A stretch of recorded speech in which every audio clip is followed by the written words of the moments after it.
Ladies and gentlemen, welcome to another episode of the Jim K. Ford Sens Nation podcast. My name is Steve Warren. I'm the site editor at the Ottawa Senators site of the Hockey News, thn.com/Ottawa. And I'm joined, of course, by the coach, Greg Kennedy, who has coached 5,000 years in various levels in the nation. Greg, how are you today?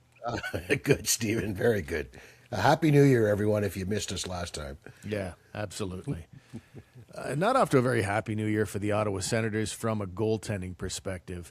When the Ottawa Senators lost 5-3 to Detroit to close out a 4-game homestand on Monday night, and by the way, thanks to Adnan Verk from Monday Night Prime. They always do a great job. They had the game. But just a terrible, terrible performance by the goaltenders. Obviously, Linus Ullmark is out on a leave of absence.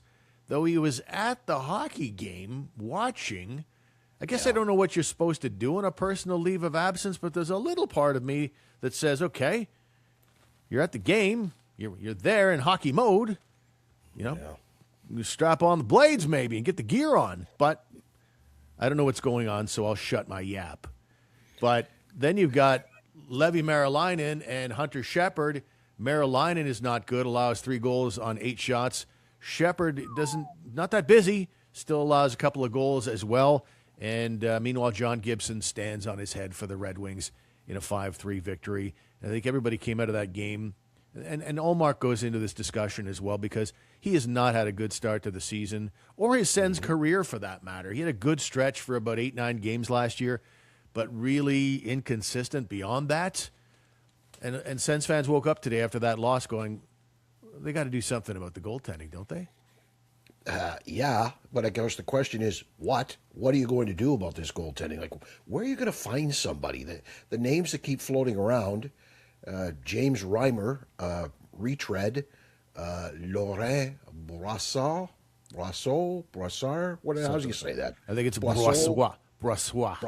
Whatever. Anyway, LB, maybe, but he's at $3.5 million. The other one, talking Marc-Andre Fleury out of retirement. I think that if you're a Stanley Cup contender, you could do that. Like, I'm pretty sure the Dallas Stars could talk Marc-Andre Fleury out of retirement, or the Colorado Avalanche. But the Ottawa Senators not only have to talk about a retirement, they have to talk him into playing for the Ottawa Senators. So I don't think he's a viable candidate. I heard people talking today about, part of the Senators' problem is they didn't go out and get that third guy, that veteran guy who could play in the minors and could still come up and play in the NHL at some point in time. That's the kind of guy they need. They need that a solid veteran guy who they could play in the minors but call up if they need him. Well, you know what? That's the kind of guy you're going to go looking for. If you think that that's what you were missing, what makes you think somebody else is going to give that guy up? Like, there's nobody out there, Steve. I can't think of anybody out there, with the exception of the couple names I mentioned, and I don't even know that they're available or the price is right. It's just, I don't know what the answer is. The answer is internally get these guys moving. But other than that, I don't see a solution out there easily attainable on the trade market or free agency. Get these guys moving. If it were only that easy. Yeah. Play better, you guys. Come on, boys. Stop the puck. Oh, I hadn't thought of that. Thanks, Coach. That's great. Coach him up. Yeah. Levi Marilainen, he had a tough night. That said, he's won the last 2. But overall this season, he's been a shadow of that guy that in his 12-game stint last year in an emergency situation, he was amazing. You hope that guy is still in there, and it's only been 4 games now since he replaced Linus Ullmark in the Leaf game, and then Ullmark goes on the leave of absence the next day. And so maybe I think he's probably still the best option at this stage of the game in hopes. But I look at the seasonal body of work, and if you look at his, I think he's got, 14 games he's played this year, only 4 of them where he's had a 900 save percentage or better. And that's not great. But maybe now that he's in that same mode that he was last year, an emergency starter for this team, and it's a pretty short, small sample size to deal with here, maybe he can still get things going. But, man, when you start looking at these next few games ahead, like they've got, you got Utah next, but then after that, it's in Colorado against a team that's, 31-3, like making the Montreal Canadiens of the late 70s look like, I don't know, junior B team? Maybe not. But then you've got the two-time Cup champion Florida Panthers coming to town after that. So not real ideal situations, but I think that they're going to maybe give Matt Sogard a go because he was called up from the minors on Tuesday morning after the game. Hunter Shepard, after his 2 goals allowed in a stopgap performance on Monday night, he gets sent down. What do you think of them calling up Sogard? Do you think there's an answer there? Well, I don't think he's the answer, but I think this was the plan all along. We've talked about this. Hunter Shepard was only here to be a backup, and that's all. He only played because Merrilainen was not good. So call on Shep. Old Shep gets a game. But you're that age, and how many years you've been playing, and you've only got 6 NHL games in your resume. There's a reason for that, Steve. That's because you're an American Hockey League goaltender. So he's not the answer. I thought all along Shepard was here to back up, and then when they came to a back-to-back and they needed a start, they'd send Shepard down and call Sogard up, and that looks like exactly what they've done. But there's your stats on the Great Dane. Not exactly a sterling performance at really any season since he's been part of this organization. It's sad that it hasn't worked out. Yet another goalie graveyard selection for the Ottawa Senators. It's not there statistically for Matt Sogard. Well, if he can give us 23-24 numbers, if you're watching on YouTube and looking on the screen there, he had a .916 save percentage and a 2.45 goals against average. Back in 21-22, a 2.86 goals against average, a .908 save percentage. But those are the outliers. After that, the stats have not been good, particularly lately. And right now, let me just call up this next one because this will show you what's been going on in Belleville as compared with the other goalies. You can see there 887, 3.49 goals against. And now if we look at him compared to the other goalies on the team right now, it's not very good. Right there, you see Hunter Shepard is the best of the lot, and he just got sent back down to the minors. Merrilainen at 900 save percentage. Jackson Parsons next at 890, and Matt Sogard the very worst in save percentage and second worst in goals against average. So I don't know that he's coming up to be anything but a backup. I still think it's Levi Merrilainen or bust, but yeah, it's not going to be long before they're going to have to do something desperate, look for some other option. But for now, I think you give Levi Merrilainen a little while longer. I just wish it wasn't, I could see you turning it around against Utah, but Colorado and then Florida, that's not great circumstances for Merrilainen to be heading into. Some dark clouds forming indeed. Are you advocating Merrilainen goes back-to-back then? Ooh, that's a good question. Right? Back-to-back, I mean, I don't know. You can't do that anymore. Goalies can't handle that, right? You can't play back-to-backs. So Sogard's getting a game, bud. Sorry, but I think he's getting a game. Yeah, until last night I would have given it an opportunity, but I think they're right now ready to try anything. And maybe Sogard gets the start against the lesser Utah Mammoth. But I'm not, you know what? I'm going to go out on a limb and say they're going to go Merrilainen back-to-back. Boom, shakalaka. Okay. Because Sogard has not been good. And, yeah, I'm 50-50, actually. Where's Mike Condon when you need him? Where's Alex Ald? Some of these 2 and 3 game guys who came in here and did a job for the Senators at some point in their past. Where are these guys at? Yeah. Maybe Hamburglar, Andrew Hammond. He's still under 40, I think. Friend of the show. Had him on last summer. Or no, it was late last fall, I guess. No, what am I talking about? It was during the season. We had the anniversary. Yeah, we had him on exactly. during the anniversary. That's right. And no, he's probably not an option, really. I'm only kidding around. But, yeah, they may have to look at someone, and, we'll see how it goes. Moving on, let's talk about that game a little. One of the things that was readily apparent was that the Red Wings got saves and the Sens did not. John Gibson looked like the greatest goalie who has ever lived. But he was a guy that I was actually thinking about when they were out shopping for a goalie. Linus Ullmark was the guy they inevitably settled on and made a trade for him and then signed him. Then you had John Gibson, who was also an option at that time, and a lot of people said, nah, he's kind of maybe too veteran, he hasn't been that good. But with John Gibson, you just know that if the Sens had signed him in the goalie graveyard, he'd have been crap last night for them against the He'd have been Penguins. terrible. Yeah, He'd he been would have terrible. lost last night too. Anyway. But in the game, though, Steve, we were trying to get to the game. I think it's yet another one. It's now becoming the Travis Green gives you the DJ Smith after every game now in one way, shape, or form. He seems to manage to say, basically paraphrasing, that's a game we would usually, we could win if we play that way. We'd win a lot more often playing that way. Or I was happy with our game. He often says I was happy with our game in the first. I was happy with our game in the second, and I think more and more it's way too obvious that the coach is happy with the game and thinks they're good enough to win, and read between the lines, direct message to Steve Staios. If we had a goaltender, we'd probably win more. Hey, Steve? I think that's what the message is coming from Travis Green now a little more often. And it's one of these days he's going to clearly come right out and say it, for God's sake. The exact words basically of Travis Green after the Red Wing loss was, if we played that game same way 10 times, we'd win it 8 or 9 times. And that is becoming, like you said, a familiar refrain and almost a little tedious at this stage to hear that same thing. But to some degree, there's accuracy in it. The Red Wings made a lot more mistakes, I thought, than the Ottawa Senators did last night.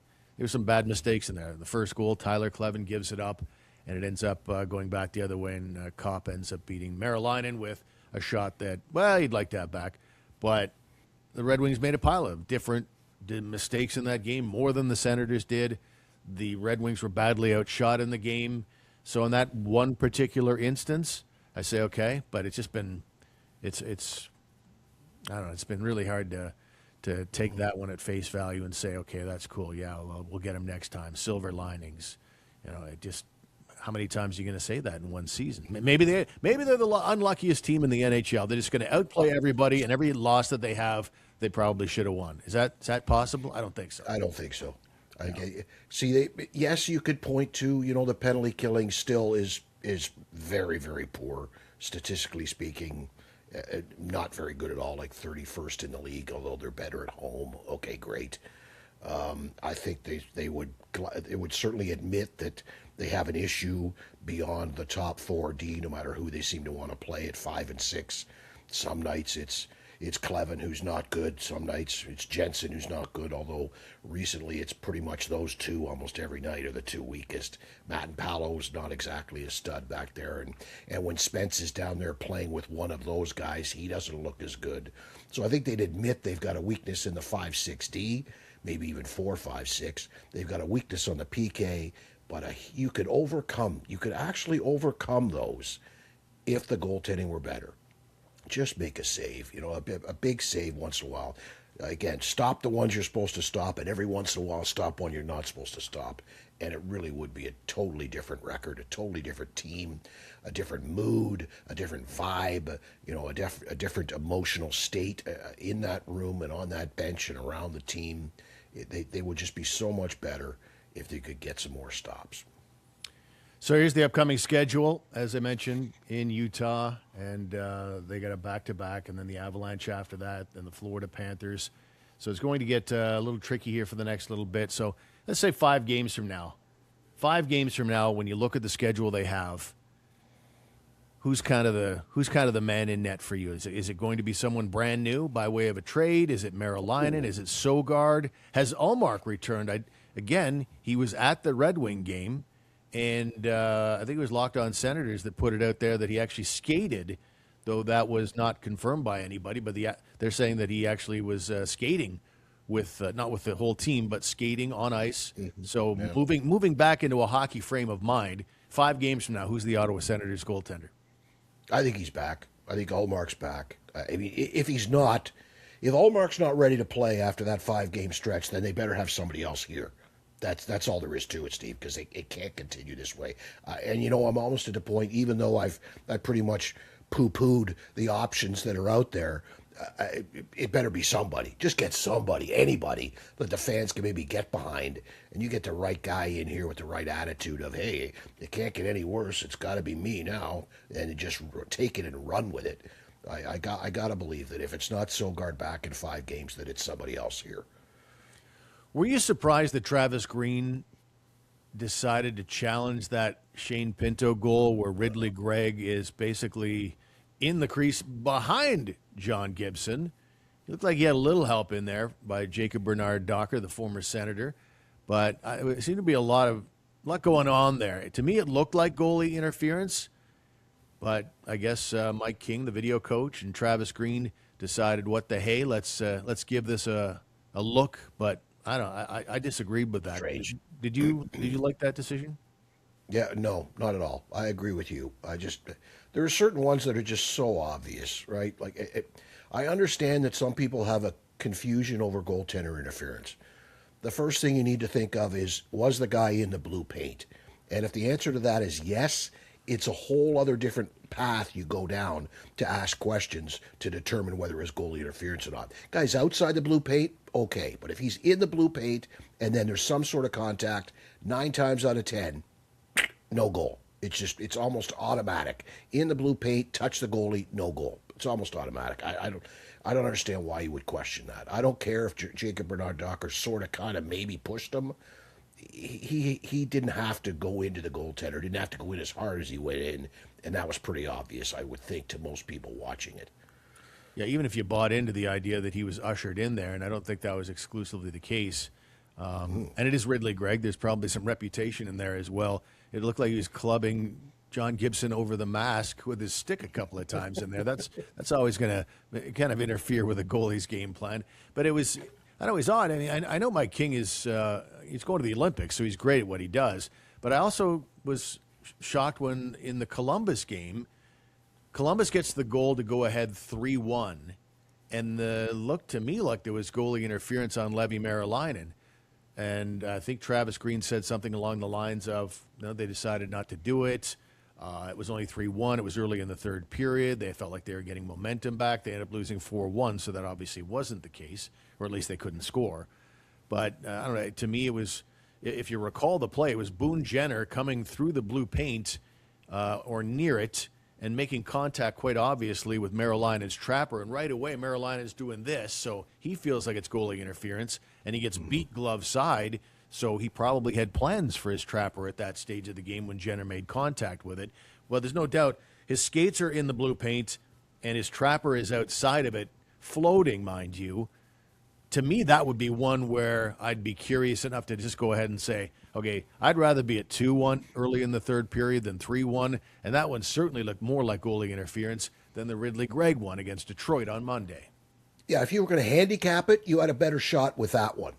And maybe it came too close on the heels of the Canadian junior team, where that one was allowed. But I thought both of them were similar in that outside the blue paint. Again, once you're outside the blue paint, it's a whole different set of circumstances for the officials and for the video guys. And I thought that one was close enough that that might be worth it, Travis. That might be worth it, especially third period, 1-goal game versus 2-goal game. Maybe that's the time you go for it, give it a shot. You never know. Yeah. Go where others fear to tread this winter in the SUV that's built for it. The 2025 Bronco Sport with standard 4x4 capability. Right now, get $2,500 in rebates on eligible 2025 Bronco Sport models during the Ford Winter Break event. Visit Jim K. Ford today for details. At Jim K. Ford Lincoln, we say yes! Here in Canada, we don't just make lights. We craft possibility, connection, and celebration. Built right here by people who care about what they're creating. At Celebrite, we're made of all the colors of the RGB rainbow, each person bringing their own brilliance. Because when we come together, we make something brighter. Celebrite.ca, proudly made in Canada. Once again, Greg, we want to welcome our great new sponsor, Midas. You can find your favorite location at Midas.com. We talked last week, last show, Steve, about the buy 3, get 1 free on the Nexen tires. These guys sell every kind of tire, from the low grade to the high grade, any tire you like. But the best part is, no matter what tire you buy, you get a lifetime warranty on this sucker, right? If you get a flat, all you got to do is go into Midas, anywhere in North America. If they can repair it, they'll repair it for free. If they can't repair it, They'll replace it, Steve. Brand new tire, free of charge. All you got to do is pay for somebody to install it. Hit up a Midas and get some new tires. Just backtracking again, going back to the game on Monday night. All right. It brought up something I thought about today, the three rules that drive me crazy in the game right now, and I think offside challenge is my number one, just in general. I know, because anytime I bring it up, I mean, I'll talk about it on behalf of any team. I bring it up mostly because I'm mostly watching Sens games, and I always throw it out there. It's like, this is just nonsense for this. Like, why are you doing this exactly? What is the point of offside challenge? Yes, I'd like to see them get it right, and the linesmen try to do that. But why is this the hill the NHL dies on, where you're going to slow the game down, you're going to pull back all of the spontaneous celebration from the crowd celebrating the goal, and for what? Meanwhile, all these things that you could review that would have a bigger influence on a play, like maybe a trip, maybe a cross-check, maybe holding, any number of calls that happen pre-goal that have a bigger influence on the goal being scored. Nah, you can't challenge those. But this one little moment where you're a millimeter over the blue line, yeah, we're going to go ahead and say, yeah, we want to get in there at slow motion replay, 4K, freeze frame, the whole 9 yards, and we just sit around waiting for that to happen, and then, okay, no goal now. And the fact that you can go back like a minute or whatever it is, however long you need to do it. It's just entry. Last night I'd had it. Like, that changed the complexion of that game. The Ottawa Senators were dominating. They get a goal that probably should have counted. And I don't know, just madness to me. Well, is this a rhetorical question, or do you want me to answer the question as to why the NHL does this? You handle it however you want. Okay. The NHL does it this way because the screamers out there, the just get it right crowd, it all comes down to the just get the call right crowd. So therefore, you have to be this anal. You have to be that much of a stickler about it to make sure you get it right. Imagine if they just let it go. All the people out there with their high def and the 5K and the whatever would have been all over the Shabbat goal, no goal, the Shabbat play at the blue line would have been all over it, saying, oh, that puck came out. If you get it wrong, you'll never hear the end of it. And you only have to just get one wrong, a la Duchesne in the offside that started the whole thing, the goal where he was, 6 feet offside. That's why, Steve, because it's the just get it right crowd. Make sure you get it right. And that's what it comes down to. And then as to why it's offside and not all the other things, that's your general managers. The general managers are the one who come forward with rules and rule suggestions and changes and what have you. And they've never wanted to review other stuff. They've just kept it at offsides, goalie interference, and puck over glass. Or do they even review puck over glass? That's it. They're not going to review anything else, so they leave it at that. And that's what you end up with. Just get it right, boys. Just get it right.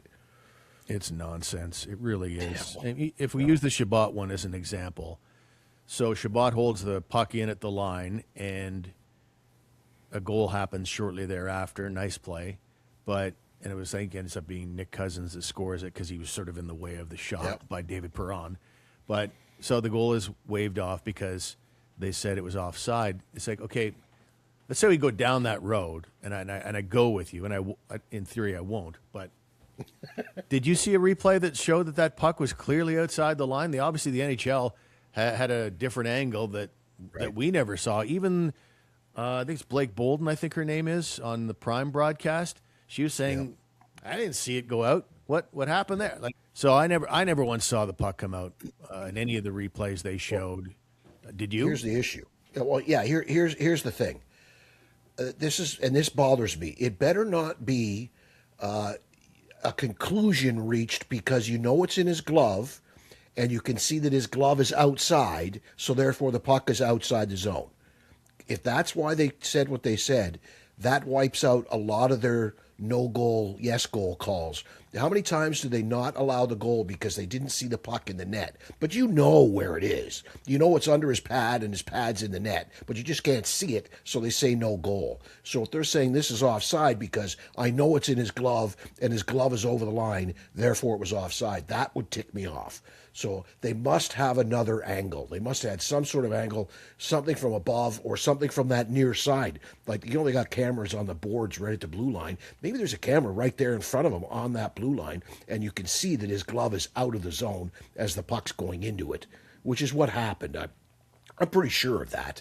I mean, I don't care. It should have been a goal. Don't call it, wave it off as you did. No problem. It's not offside. But yeah, the puck did come out, go into his glove, and then go back over the line into the zone. That's I'm pretty sure of that, but never saw it. Exactly, and that makes it not 100%, and that's why it shouldn't have been called. So Yeah. they must have had another angle. Yeah, okay. So so that leaves me frustrated when Exactly. we go through the process and it happens like that. But so that's one road. The other road, though, is let's go back. 1929, December of 1929. The whole spirit of the offside rule was to prevent cherry picking. Literally, guys standing at the far end of the ice beside the opposing goalie while the puck is down at the other end of the ice, just hoping somebody's going to reef the puck way down and he'll be all alone and he could take about 6 shots on the goalie before anybody gets back to him. It's not a good thing. The offside rule worked perfectly for the better part of a century. And then they bring in this offside challenge. It's nonsense. That was not the spirit of what was intended, what they were trying to prevent. Pulling goals off the board because a guy's a millimeter offside. And I want offside to be called, don't get me wrong, but just let the linesman handle it. Even the Shabbat thing on Monday night, there's a lineman literally sitting on the bench, on the half boards in front of one of the benches, looking down at Thomas Shabbat at the blue line. So at the very least, it was like this far out over the line, if it was at all. But he himself waved it off. So I feel like even the Matt Duchene offside, while absurd, I don't think that's still also not what the whole thing was intended to prevent. It was to prevent a guy from the cherry picking process. And none of these overturned goals that they're pulling down and pulling back all these spontaneous celebrations, none of that has anything to do with what they intended to do 100 years ago. So anyway. Now, I agree with you, Steve. I hate the review. I wish they didn't do it. I get rid of it. I'd be perfectly happy if it never happened again. But I will address that point. That's pretty much the history of every law. I'm not a lawyer, and I couldn't cite you exact things, but most laws come into effect for one or two certain things that have happened. Let's make a law to prevent this, or let's make a law so that people are punished if they do this. And then it gets stretched and stretched and stretched and includes more and includes more and includes more as people challenge things and make it bigger and wider and becomes way more than the original intention was ever meant to be. And that's what's happened here. The Duchene one and the 1980 Stanley Cup Final, right? The Dwayne Sutter, Clark Gillies drop pass, cross ice pass. It was offside. It was offside by a good foot and a half. And that was a Stanley Cup Final in the deciding game that was won by 1 goal in overtime, right? That's why these things come about eventually. Yeah, but did it create that much of a huge advantage for the attacking team, even in the Islander case? It really didn't create a massive advantage. They still had to go down and score. Again, mistakes are going to be made, as they will with every single rule. But why not, if you're so hell-bent on reviewing the offside call that happened before the goal was scored, why not, after every single goal that is scored, allow opposing coaches to review every possible infraction that from the last face-off until the goal is scored, let them go through the last 2 minutes to make sure everything was clean. How long is that going to take? I don't care. If we're like, in the spirit of getting it right, let's go down that road. Let's just make sure we replay everything. Oh, that looked like an equipment violation or something there. That might have been I'll give you the ultimate. I'll give you the ultimate. The ultimate is face-off, Steve. Read the rule book about where you're allowed to line up, where you have to be on a face-off, and then watch a game.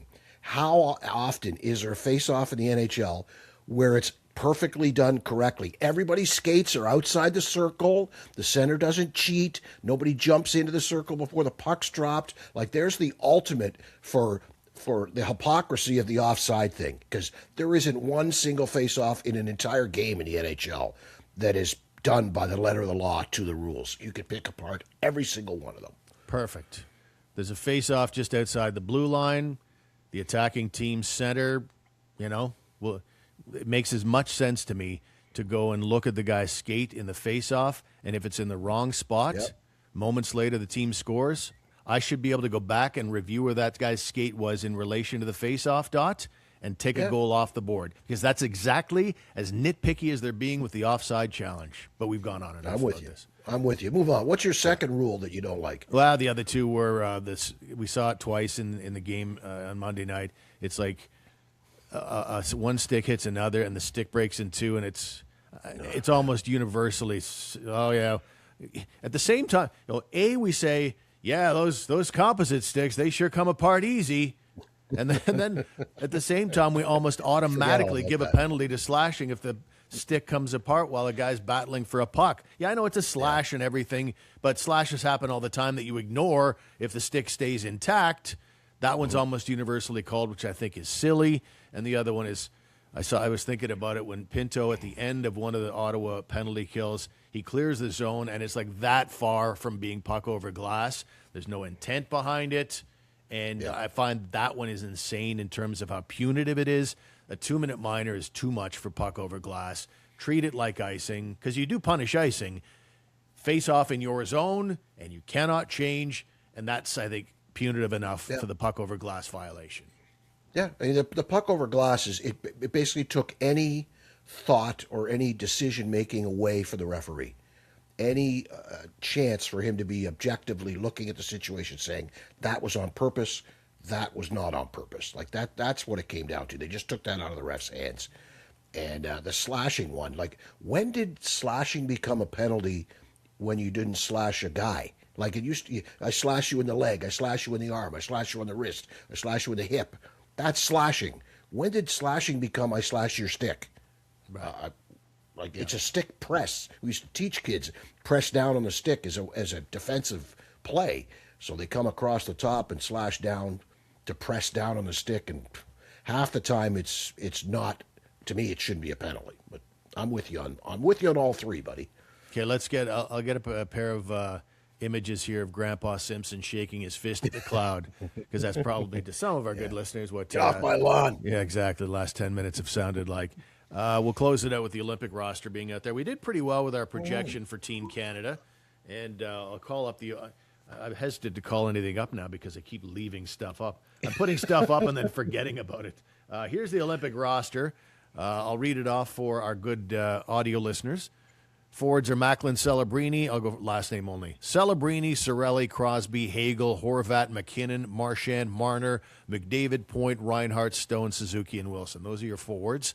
The big omissions there, I'd say, are Connor Bedard and Sam Bennett. You? And Mark Scheifele. Yeah, Mark Scheifele. Scheifele. Yeah, good call. But having said that, Steve, that's the 15 I had. Yeah. I had no Bennett because I figured for sure Bennett was in a group with a bunch of players who play the same way, and Coach Cooper would want his guy Cirelli, and even to a certain extent his guy Hagel. I had Celebrini, but no Bedard, because I figured they were only going to take one, not both of them. And Scheifele I had as the backup if Bo Horvat was injured. He was injured at the time, and I kind of had Scheifele as the fill-in. But other than that, that's the exact 15 that I predicted.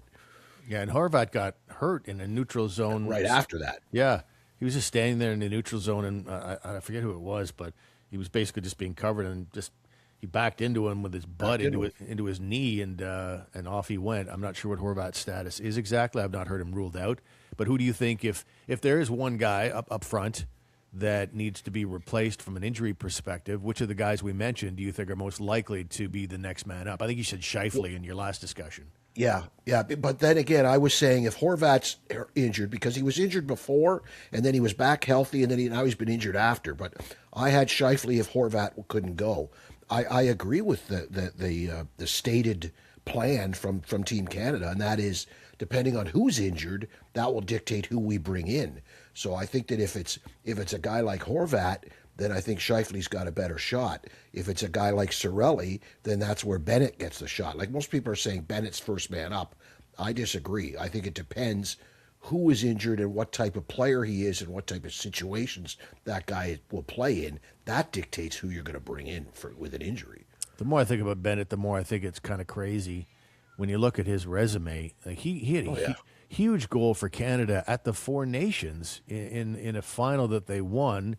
He's a two-time defending Stanley Cup champion. He's the defending Conn Smythe winner. He's tough as nails, hard to move in front of the net. And by the way, he's on his pace right now for a career season, statistically. So I don't know. He must be just wondering, what do I get? What happened exactly? I'm going better than I ever have, and I got all these accolades and an SOB to play against all the same. There's not many guys. I don't know. You can make a pretty good argument that he's not that far beyond the preliminary six. But anyway, here we are. Yeah. So and Connor Bedard, I think he could sub him in for just about anybody. It'll be interesting to see what they do. On defense, it's Doughty, Harley, Makar, Morrissey, Parayko, Sanheim, Theodore, and Taves.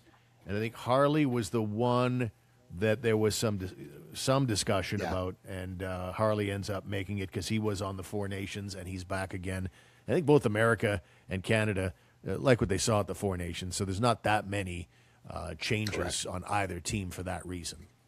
Yeah, the only change we had Schaefer in and Harley out, and when it came right down to it, I don't know. I guess they like Harley. They're probably rewarding him for coming in when he did at Four Nations. Right, he was not on the original roster and came in and actually played very well.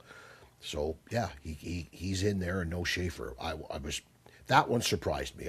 Early in the year, I thought, no way they take Matthew Schaefer. But as the season went on, and the season he's having, and the categories that he is in the top 2 or 3 amongst defensemen in the NHL, it's crazy that he's not there. I really thought he was going to make it over Harley.